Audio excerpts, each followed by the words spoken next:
Recording by Ankit studio, पकड़ी बाजार, Siddharth Nagar.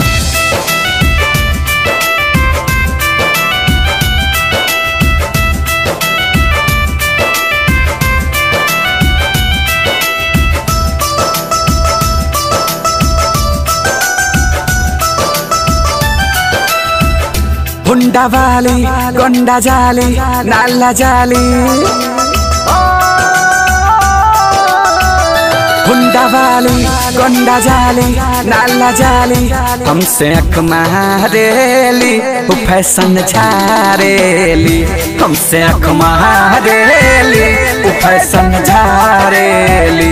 Honda वाली गोंडा जाली नाला जाली, हमसे अख मारेली वो फैशन झारेली, हमसे अख मारेली वो फैशन झारेली।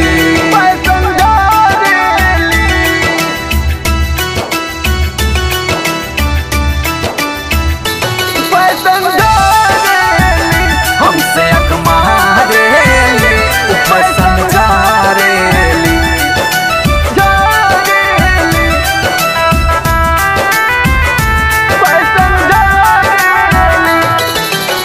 छोटे छोटे कपड़ा में ब्यूटीफुल वो लागेली, जब मिलेली रहिया में चुम्मा दे के भागेली, चुम्मा दे के भागेली। छोटे छोटे कपड़ा में ब्यूटीफुल वो लागेली, जब मिलेली रहिया में चुम्मा दे के भागेली।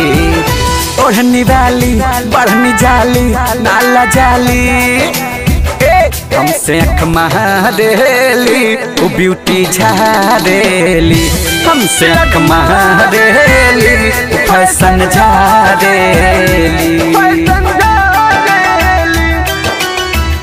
हमसे अख मारेली फैशन झारेली, हमसे अख मारेली वो फैशन झारेली।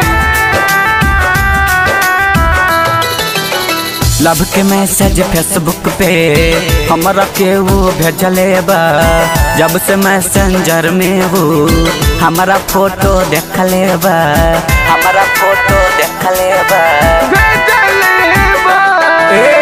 लव के मैसेज फेसबुक पे हमरा के वो भेजले बा, जब से मैसेंजर में वो हमारा फोटो देखले बा।